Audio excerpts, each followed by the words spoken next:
talking with everybody and sharing what we've come to learn about stags on the Beltway. There's lots of opportunities in Washington, D.C., and we'll share some of those with you today. Let's see. On the screen, you should see the agenda with some of the items that we'll talk about. But there's part of it that isn't listed here is what is the measure of success? And as the chair for the career development for the DC chapter, part of the metrics for success would be if this is helpful to anybody that's interested in coming to DC and looking for opportunities, because as you'll see at the conclusion of the briefing, there's lots of opportunities. In fact, besides working in government relations professional at Cassidy, I spent over 20 years in the Air Force flying airplanes and working in policy in the Pentagon and different agencies around the Beltway. So I'm pretty familiar with that and have spent well over 30 years in government and working with government in the federal business. So let's jump right into the slide.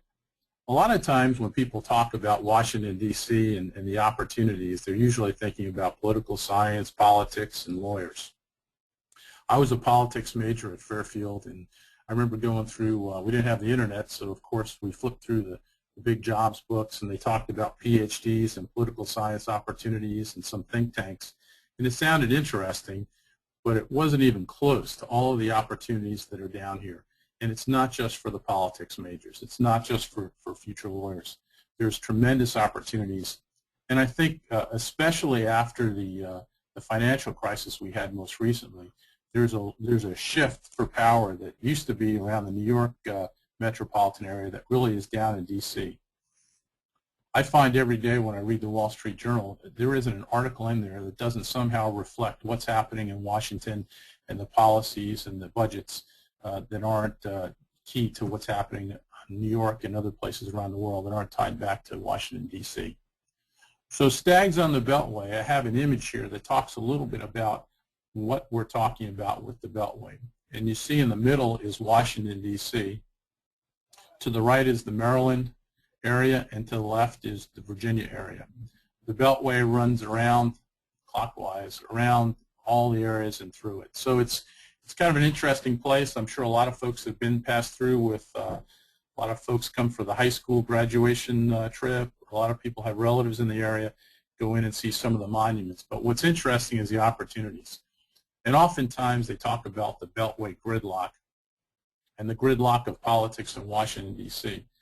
The gridlock in the Beltway is actually a sign of how congested and maybe not enough planning for the roads, but it's a great place to live, and a lot of people come here to live. Not only are in this area, but people from all the embassies. It's an international cosmopolitan area to live in. In fact, because there are so many, it's just a great place to live. There's lots to do. If you move out beyond the Beltway, I happen to live, as Julie said, in Centerville, just south of Dulles Airport. We have friends and other people in the Alumni Association down here in D.C. that live in Maryland. Some live in the district, and there's lots of opportunities. And more importantly, there's lots of jobs. So first let's start with what are the places on the top. We have the three branches of government. And this is a little elementary, but the legislative, executive, and judicial branches of government. One of the things that gets most attention is the legislative branch with the Congress, the House and the Senate, and what's happening. But I think the executive branch sometimes gets lost. And so the president has the power, he oversees the executive branch, but they have all these agencies, departments and agencies that cover it. And just as an example, I wanted to share with you some of the agencies that are outside of the Beltway. Starting at the top at 12 o'clock, and I see the cursor circling SSA, it's the Social Security Administration. That's north of Washington, actually, by Baltimore, closer to Baltimore. But Social Security Administration is actually a great example of people think about getting their Social Security checks or having to pay Social Security taxes. But in fact, it has lots of opportunities and jobs, not only with different financial planners, but even IT. They have two of the largest data centers that are run, and there's lots of opportunities for IT professionals as well. NSA is the National Security Agency. NSA does a lot of the intelligence. It's key to the intelligence collection. They have people and places posted all around the world It's located on Fort Meade in Maryland. And in fact, they have incredible mathematicians, IT support for all the volume of data that they have. To work at NSA requires specific clearances that you have to apply to. It's a wonderful work, and often people that will get into NSA will stay there for 30 or 40 years. It's a really fulfilling opportunity to work with that professional agency. DISA is another agency located on Fort Meade, just recently relocated, and that's the Defense Information Systems Agency. They handle all of the IT for the Department of Defense. Again, that has a lot of information. They have other places around the world, but its headquarters is located at DISA. And they have policy people that oversee the policy for the IT, how the equipment's run. They also run and manage a number of data centers. The NASA location, you see at about the 2 o'clock on the Beltway. That's for NASA Goddard. Well, the headquarters is in Washington. I put NASA Goddard down because that's another fun place to consider to work. Someplace I would never have thought about applying to when I graduated from Fairfield. But it's someplace now that I look at that really has a lot of potential. You know, the areas that Goddard talks about is they have Earth imaging, they have look at the solar systems, they have a lot of engineering and technical, but they do some basic analysis. They have lots of opportunities to work on policy, to work with the Hill, and so I wouldn't cut yourself short looking at some of the opportunities. I go back and think about Fairfield. Some of the greatest benefits were those other non-core subjects that I took, or non-major courses. And as you learn and gain interest, I think a Fairfield degree really makes that Renaissance person that the liberal arts brings into play. And so trying to stretch a little bit is always helpful, and there's opportunities at NASA Goddard as well. NOAA, actually the A should be up along with it. It's the National Oceanic and Atmospheric Administration. Again, one of those small agencies that most people aren't familiar with. But if you have ever looked at the Weather Channel and wondered where that information comes from, hurricanes and also work with satellites, charting and geodesy, it's kind of an exciting agency that provides a lot of the basic information about all the other departments and how they're able to get the weather data that sometimes we take for granted when we look at whether to bring an umbrella to work or not. That has a tremendous impact on operations all around the world for the U.S. government. And again, they have people, technical degrees as well as liberal arts folks that work at NOAA in order to help them. NGA is an agency that just moved at the bottom, like about 7 o'clock. National Geospatial Intelligence Agency. I had the privilege to work at NGA when I was in the Air Force, and they provide all the mapping and aeronautical information, as well as provide analysis for imagery intelligence. So they're able to leverage the different types of satellites, some even commercial satellites, to see images on the ground and then determine what different things are happening and what those implications could be when you tie it with other types of intelligence. Also, they provide approach plates for the pilots and navigators that fly. So it's again, it's an agency that most people probably have never heard of, but it has you know, tens of thousands of workers that work in 50% government workers and 50% of contractors. And we'll talk about those contractors in a minute. FBI, again, their headquarters is in D.C., but the FBI, I wanted to point out down here, is down at Quantico, Virginia, which is their facility that does a lot of their training right next to Quantico, Virginia, for the Marine Corps headquarters. And FBI is a tremendous opportunity with law enforcement, and again, they take a number of different types of degrees in order to help out with their job. NRO over here at, on the side out towards Vienna is the National Reconnaissance Office. Again, when I was in the Air Force, most people had never heard of NRO, and you couldn't even say the letters NRO because it was so classified. And I only mention that because I'll talk in a minute, but the Deputy Director for NRO, which provides all the satellites and the connectivity to the ground stations, was actually run by a Fairfield grad.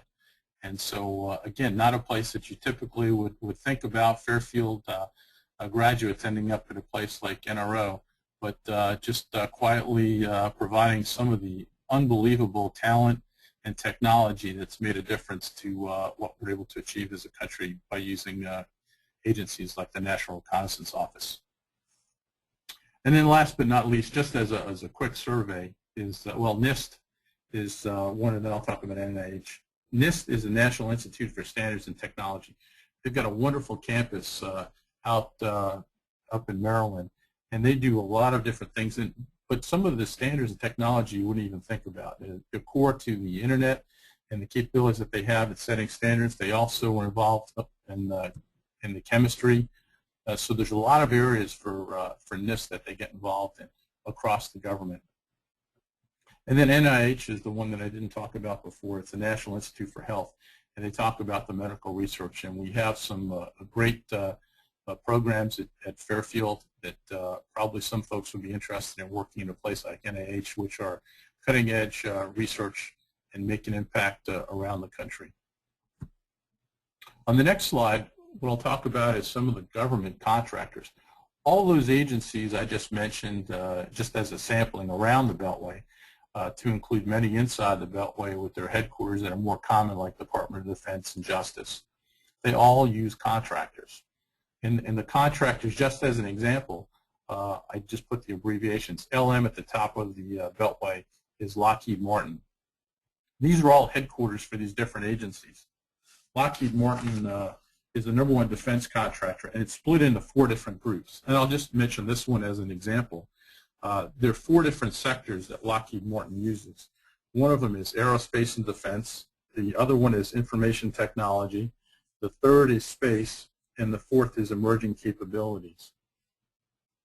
The emerging capabilities sector at Lockheed Martin actually has several different areas that they look at.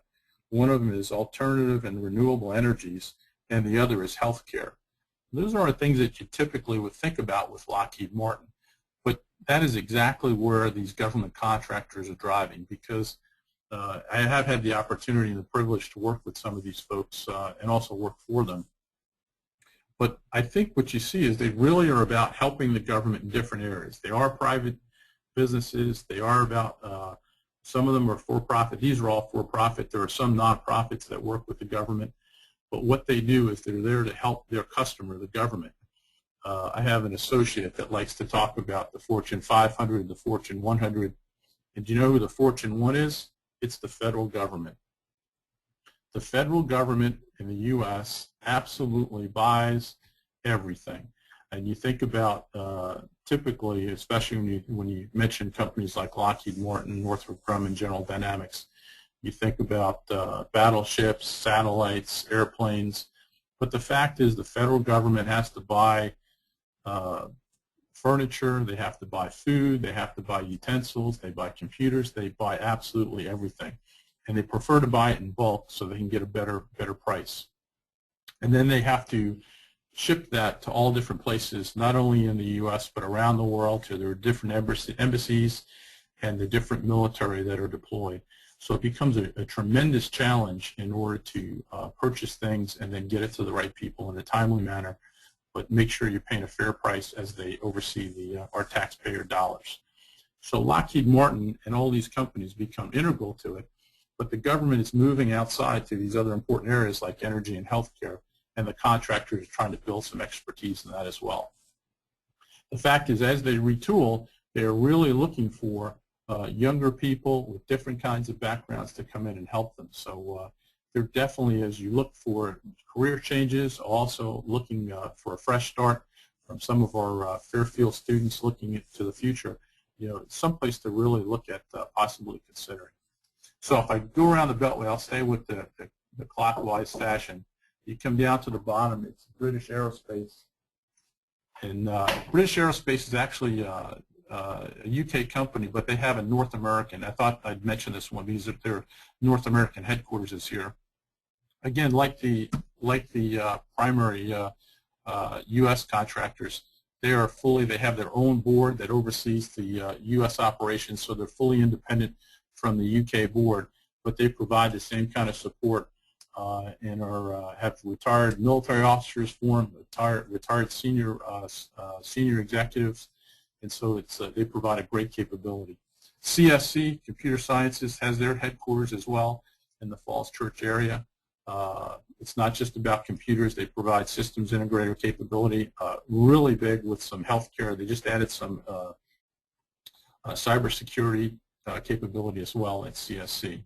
GD is General Dynamics, again, one of the largest defense and aerospace contractors in the world, and Northrop Grumman, who just moved their headquarters from out in Los Angeles. I think that's pretty significant when we're talking about the importance of the Washington area.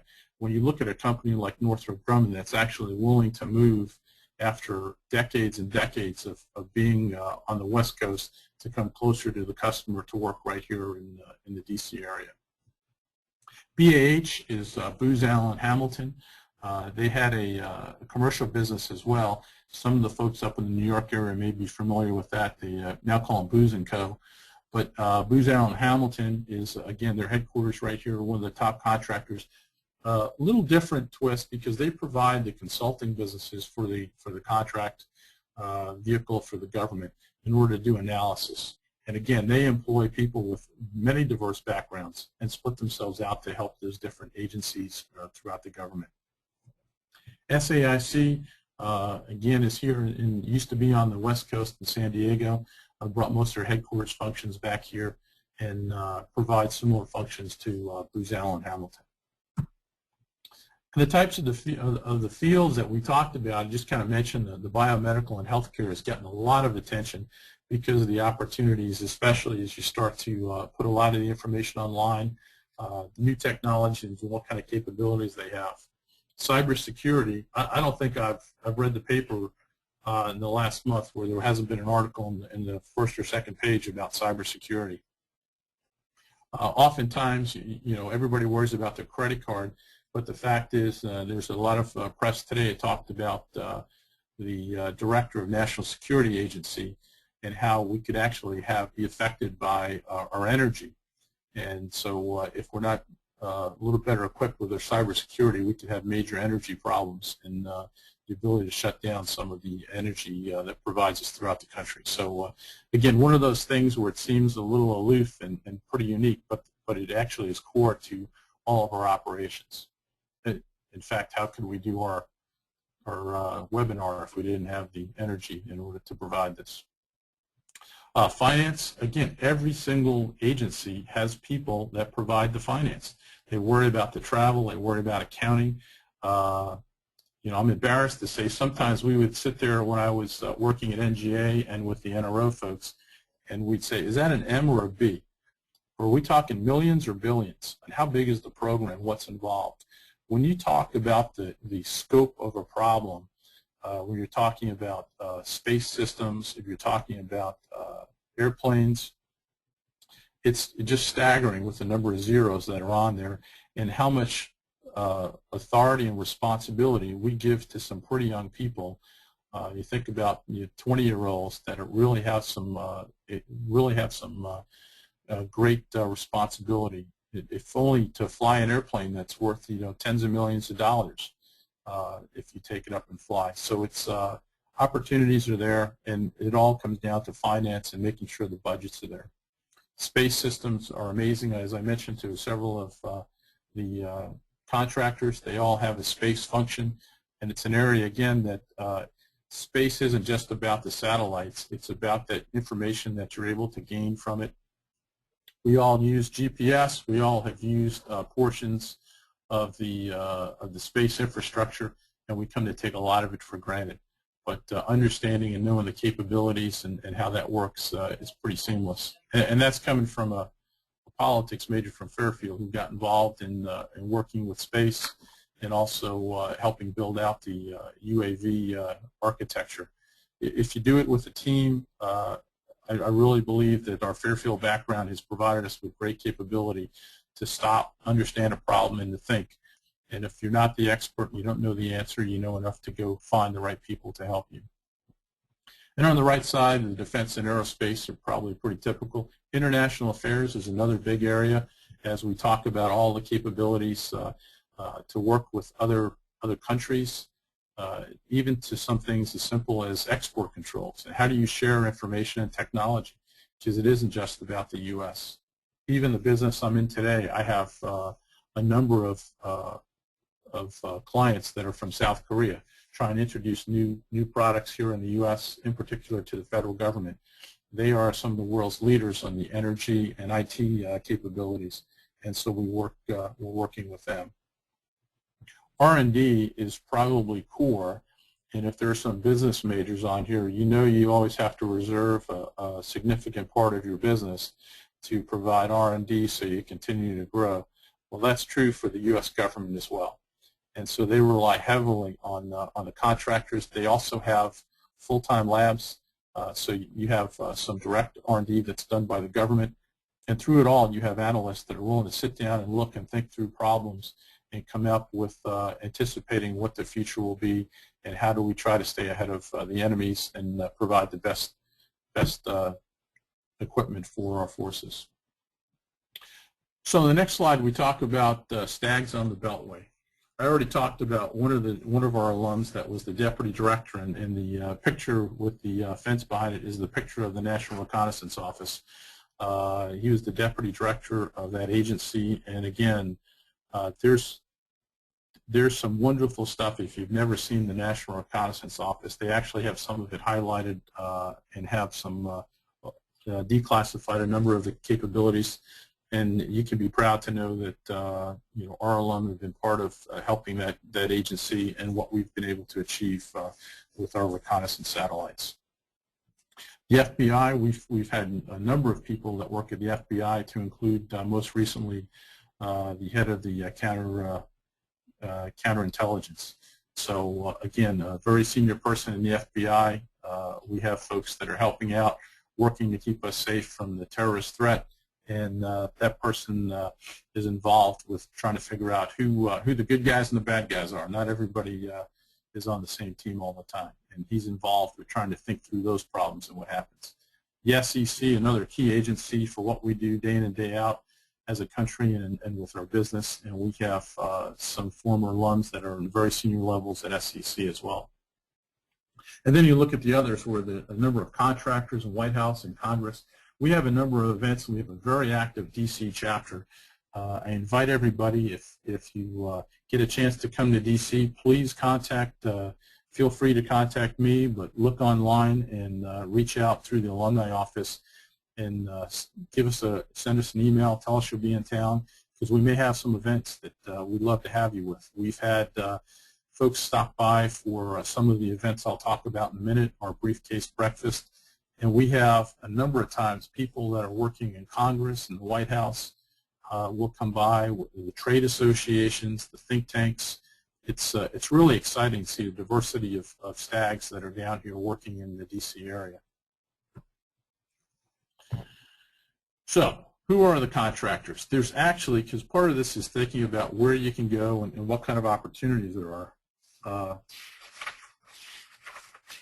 So this is actually a list that comes out of Washington Technology, and I talked about a few of them already because they have headquarters here in the Washington D.C. area. The one that isn't is number 3 on the list is Boeing. It's actually out of Chicago. They moved their headquarters to Chicago most recently, but they have a number of offices here in the Washington area because of their extensive federal business. Raytheon also is north of Boston. Great defense contractor, but their federal practice just combined all of their facilities and moved to the AOL campus. America Online used to, when they were the hot item, they were north of the Dulles Airport out here outside the Beltway, and Raytheon just took over that campus and has a tremendous federal practice. So even though their headquarters isn't here, they still have a major footprint. And the other one is HP. You know, you wouldn't think about HP having as big a federal footprint, but they bought EDS, and they have a large complex in the D.C. area as well, out by Dulles Airport, where the old EDS complex was for all their federal work. So as you look through these opportunities, and these are just the top contractors, there are mid-tier and small businesses all provide opportunities, and it's really trying to figure out where your expertise is, where your interests lie, and how you can pull that all together. So when you look for opportunities, just don't tie yourself to looking at USA Jobs, look at these other contractors as well.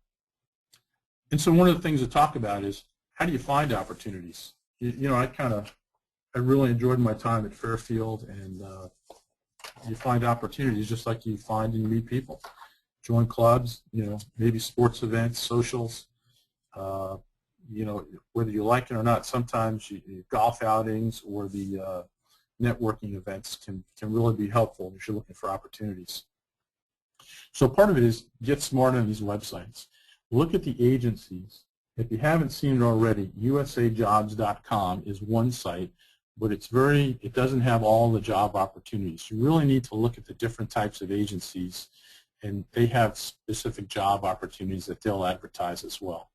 So part of it is to figure out your area of expertise, ask questions. Again, you know, that's part of my job, is to help folks from Fairfield with career development in the DC area. So feel free to send me an email, and then look at the site and do a little homework. The other is the associations. And it almost seems too simple, but each of the associations, as you figure out the area and the agencies you want to work in and look for opportunities, they all have these associations. AFCEA is one of them, and that stands for Armed Forces Communications Electronics Association. I first saw that and I said, I'm a politics major, I'm not into electronics.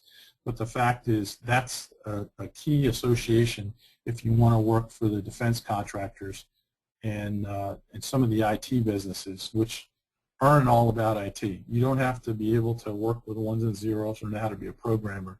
It's about helping and working with all of the capabilities and analysts in the area. So AFCEA is a great place as a door opener to meet people in the field. But AFCEA has chapters all around the country, up in the New York, New Jersey area. They've got them in Boston, typically around the defense contractors. But there's lots of opportunities. SAME is another one that talks about Civil Engineering Society of American Military Engineers. Again, I'm not a military engineer. I never did civil engineering. But the fact is, I have clients that are interested in facilities and infrastructure, how to fit out new buildings. I have people that work on power and cooling. They all come back to SAME types of capabilities. They provide slides and briefings on future programs, so they give you some insight as to what's happening. They all have magazines, and they can be very helpful to look for opportunities and jobs in the future.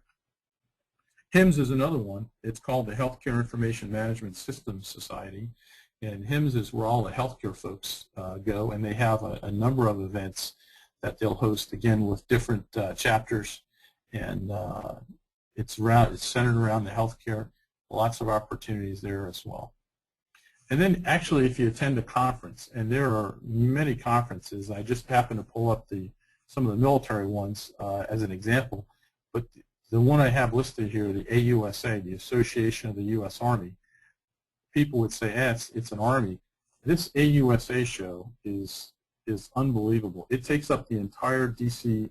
Convention Center, and they have exhibits on everything from housing to munitions to vehicles. They have ATVs, they have IT support, they have cases, they have all sorts of different products out. It's Army focused, but again, the breadth of it, there's a whole section just on healthcare and what the future of healthcare is going to be. I'll never forget the first time I worked at the NGA organizations. I'm dating myself. This is back in 95, 96. They were working with the military on how to do remote surgery, because they're able to, at the time, compress the bandwidth and show the image of a physician or a surgeon trying to work on somebody else. So you wouldn't tie back in what was happening into space programs back to the military, but it was because of the IT portion of the bandwidth and the quality imagery that allowed you to operate on a screen with a remote scalpel. It was pretty fascinating. I don't know that I'd like to be operated on one, but I guess if I didn't have a choice in combat, I might accept it. So there's opportunities at shows to meet and network with a lot of different people. And the number one must is LinkedIn. If you haven't LinkedIn, and I'm assuming most folks here are probably pretty astute in Facebook and LinkedIn, but the LinkedIn portion for business perspective, and I'm talking now as someone who looks for people, who helps a number of clients try to recruit folks. I talk to a number of recruiting professionals.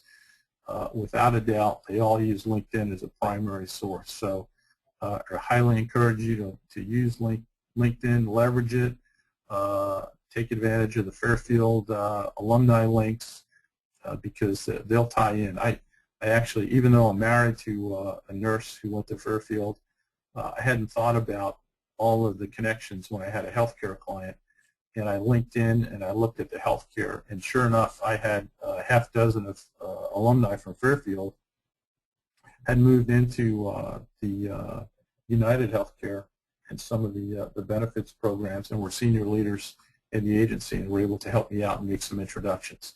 So again, it's someplace where you may not think you're even connected in helping out in an area or looking into an area, but LinkedIn will guide you to show you some second or third degree connections. So Fairfield University alumni. We talked a little bit about this, and one of the things that I was really impressed, and I've had the opportunity now, in particular with the military, to travel around the country and the world, and also to get some go to different schools and get some different degrees. And Fairfield is special in my heart. And one of the things that really come back to, and we talk about it, and I believe it, is the Jesuit liberal arts tradition. The ability to reach out and show the importance of the arts and theater and sports. Academics, it's looking at primary and using primary sources. It's understanding how to think and how to write. Those are all things that become part of that Fairfield experience. And when I look at that compared to other places I've lived, Washington, D.C. has all that. I grew up in New York City, and clearly that's an advantage of Fairfield being so close. I still remember studying Latin America and going to see Evita on Broadway. I mean, not many other places in the world has that kind of a capability. But when you come down to Washington, D.C., those things that make us Fairfield alums and special have the same kinds of things, from the different sporting events, not quite as good as the Linsanity that's happening these days, but the museums and arts. There's a real nice mix down in Washington, D.C. that allows you to not only work, but have work and play for opportunities just like we did at Fairfield. And I really like that synergy, and I feel real comfortable here in Washington, D.C. area. So our D.C. chapter, again, I invite everybody to come down. We've really had some exciting times here. We've been real aggressive. We just had a great group. Maureen Mooney has led our effort, our team down here, and she went out and found a bunch of people to help her out. One of our first briefcase practices was with an alum that was a White House correspondent. He was the White House correspondent for Human Events, was the editor. It's fascinating with what he talked about working in the White House and interacting with folks. Most recently, we had a former Washington Post an author that was able to come and share his story with us and of what he's done, and some of the books that he's written about, from the military to actually some of the Harvard Business School graduates, which was a great read as well. And then we've had some foreign policies. Actually, the immigration policy was the illegal migration group that we did with Father Ruskavich and his Center for Faith and Public Life, which was the kickoff to an event that they actually took around to a number of different states. And then on the left, you see the healthcare reform. That was done by a former alumni. That's the head of the American Hospital Association. That was presented with the help of the nursing school and the dean that came down, and we had a fantastic reception. It just happened to be in the middle of debate about the healthcare reform, and so it was very timely, got a lot of attention. And then just a quick advertisement, here on the bottom of the screen, you'll see Impact India Project. On March 13th, we're doing a major presentation about a project we've worked with 2 Jesuit schools in India to look at the issues with sex gender bias in India from their census. So we're going to reveal the results of that study and talk about how to move forward and how to work with the universities over in India and what the impacts could be. And we've got actually co-hosted with an ambassador from our State Department and a major company in the U.S. that has a number of employees and businesses in India. So it would be nice to tie that all together. And again, Fairfield at the centerpiece of all these different issues. So it's kind of fun to see Fairfield stepping up and taking a leading role. So if you come to D.C., encourage you to contact the D.C. chapter. We'd be happy to meet with you. Hopefully we have an event that you might be able to help out. We have socials throughout the year. Our first Thursday meeting at one of the local watering holes. There's social times. There's also times to meet with the briefcase breakfast and lifelong learning events. But the fact is there are people from Fairfield that share your experiences, would like to help you look for opportunities, whether it's to change your career or to get a start or to look at some internships. We have a common bond and a common experience, and we're all here to help each other and hopefully get a chance to come down and visit D.C. Julie, do you have any questions? A couple questions coming through. First of all, we have quite a varied group with us as far as ages.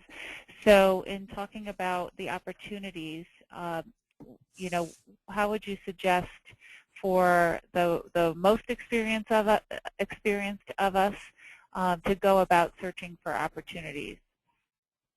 Anything different than what you would suggest for the most recent graduate? Sure. You know, part of it, yeah, I think, you know, so the 2 things, just to answer the different experiences, I'm actually deal with that all the time with the job I'm in. You know, first is for the junior folks is to look for those opportunities for internships, and there are things. While the tagline about stags on the Beltway, it's not all politics.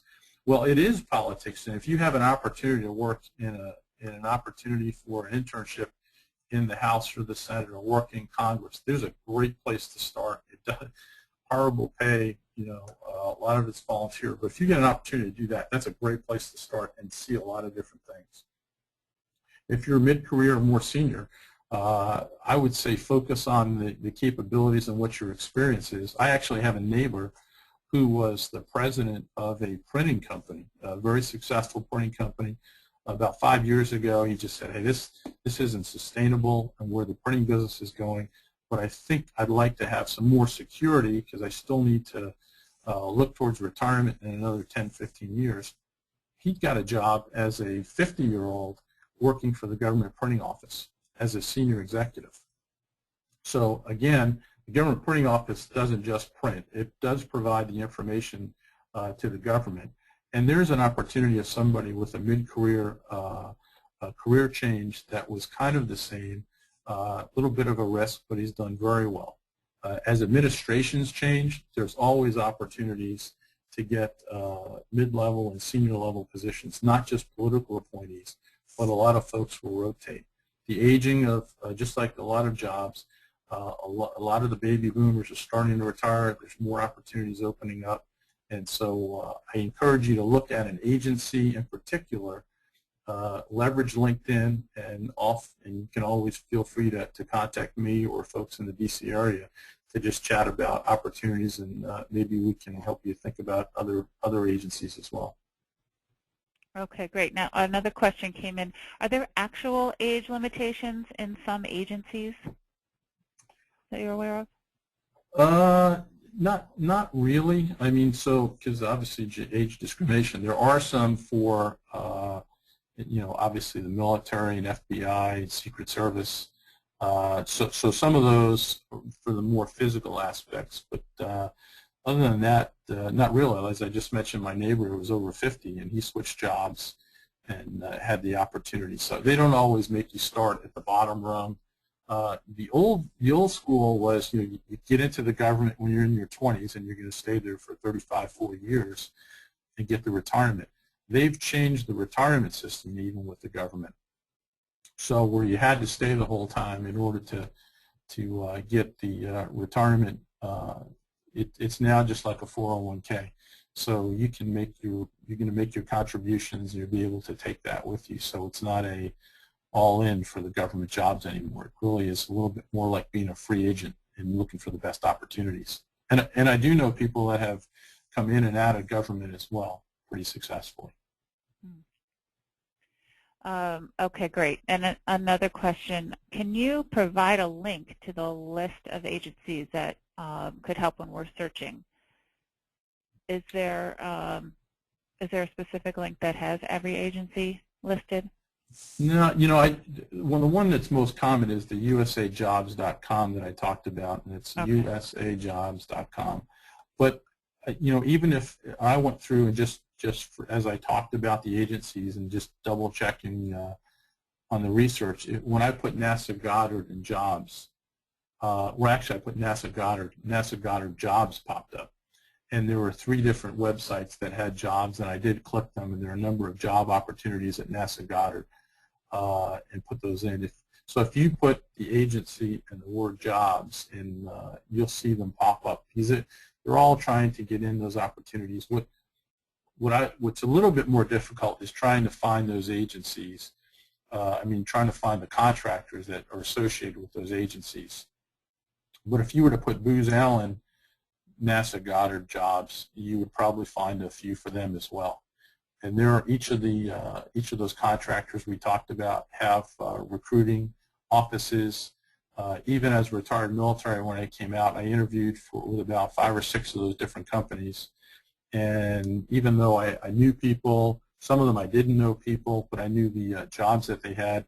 You go through their recruiting shop, which is pretty aggressive, and they'll take care of everything, lining it up. So you'd be surprised how much is out there. This kind of will hopefully narrow your focus a little bit where to look for those opportunities, and then the keywords will drive you to those pages. And if you really can't see those, then feel free to contact us, and we'll be able to help you find somebody. Yeah, well, I think you've given everybody a great list of places to start. And I think, as you do your research, it just keeps growing from there. How about recruiters? Are there recruiters that would you suggest that people go through recruiters? Or yeah, do the agencies and the contractors not necessarily work with recruiters? Some of them do, some of them don't. It depends on the level.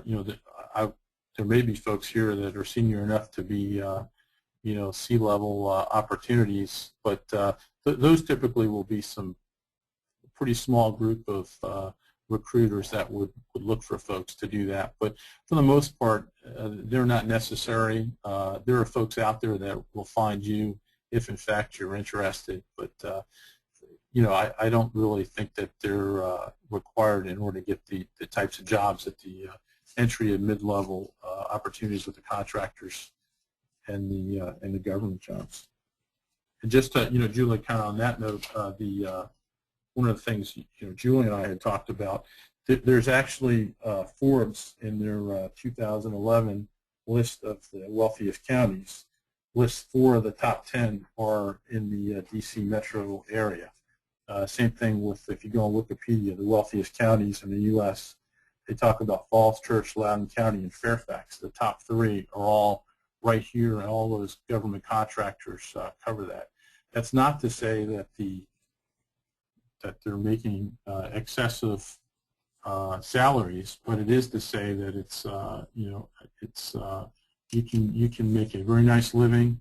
You get, and also for the government jobs, typically folks will think you don't make a lot of money, but that's not true at all. There are some very excellent jobs. In fact, when I was in government, I always felt well compensated. I get a chance to fly an airplane around the world. I almost would do that for free. It was so much fun. But the fact is, it is not the education of Fairfield. You're not walking into entry level government jobs that are really paid entry-level salaries. You're going to get a fair compensation for your capabilities. That leads me into another question, which is, what are the major differences between working as a federal employee versus a contractor, working for a contractor? Typically for the government employee, you're probably a little more stable. The government contractor, you're only as good as long as the contract goes. And when I was in the government, I had contractors working for me. And when I just started that whole process, I didn't understand it because we had a contract with Booz Allen, and that terminated, and we switched the contract to SAIC. I wasn't involved in the decision at the time, but I had the same people work for me because they just switched companies because they wanted the same people. That's a little unsettling if you switch as a government contractor, you're switching companies in order to stay with a contract. And so the benefit of working for the government is that you're at that job and you're probably more secure than your government contractor assigned to that job, which typically, even on a multi-year contract, there'll be a base plus several years. So each year you really do have to renew that contract. And you also could get assigned other places based on where the need for your company is. So the top tier contractors are excellent. They're very stable. But all of them have had a number of layoffs around the country. They're not all from the D.C. area. But it can be a little more turbulent being a contractor. Okay. Hold on one second. We just got another question come in. How long can an interview process be to be hired as a federal employee? Any idea, John? Does it take weeks? Does it take months? Well, you know, and the answer is yes. It could take weeks, and it could take a year. So if, you know, we talked about the National Security Agency, National Geospatial Agency, those contracts or those jobs require clearances. I fortunately was involved in that process and had some pretty high-level security clearances for a number of years. They include polygraph tests, a number of interviews. So some of those actually could take up to a year, and that's pretty frustrating for a lot of folks. But the opportunity to have that clearance and be able to work at places like NRO or NSA are life-changing because of the excitement and the value that you're going to be able to bring and be part of. But some of the others are much quicker. Unfortunately, the government does take a little while to do that, but if there's a need, they can be pretty quick about it.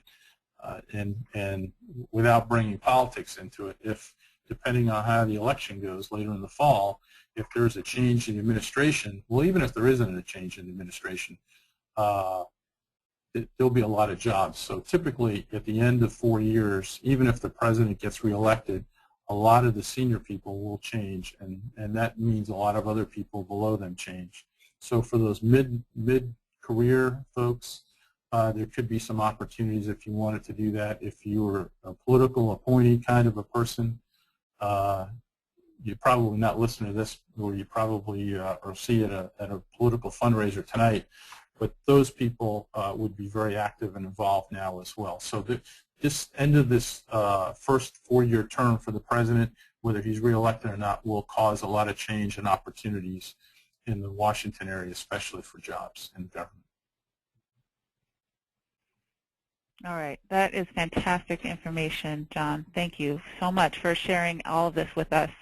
I know I learned a lot. I think I just want to add to everybody, if you are looking, I think all the same rules apply. You know, just utilize your contacts, utilize your network, grow your network by getting involved in alumni activities and utilizing LinkedIn.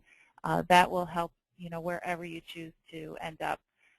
But as John said today, it's critical to, especially to making a move to DC. So again, thank you so much, John. I think we all learned a lot. And I speak on behalf of Alumni Relations when I say how lucky the DC chapter is to have leadership like yours. John, did you want to include or let people know how to get in touch with you? Sure, absolutely. And then let me just also add that in the probably May timeframe, we'll have a briefcase breakfast with some of the contractors, including one of our alumni who is the CEO or owner of her own contracting company, will be joining us, as well as a parent for one of our students that will that has their own firm, will also be joining us to lead a briefcase breakfast in May. So my contact information is J Boylan, JBOYLAN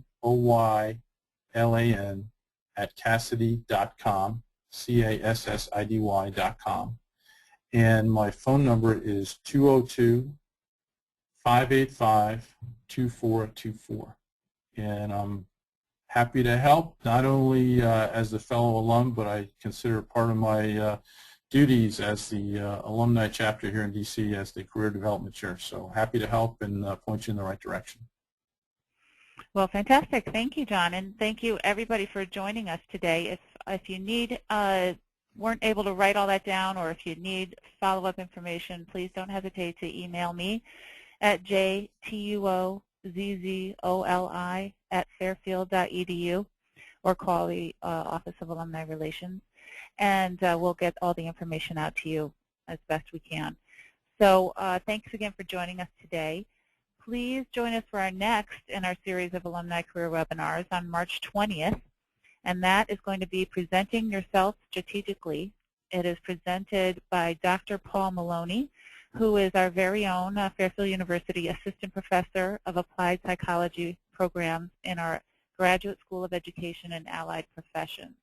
That'll be held on March 20th, and we'll have 4 more webinars this, 3 more webinars this season, so I look forward to seeing you all on the rest of those.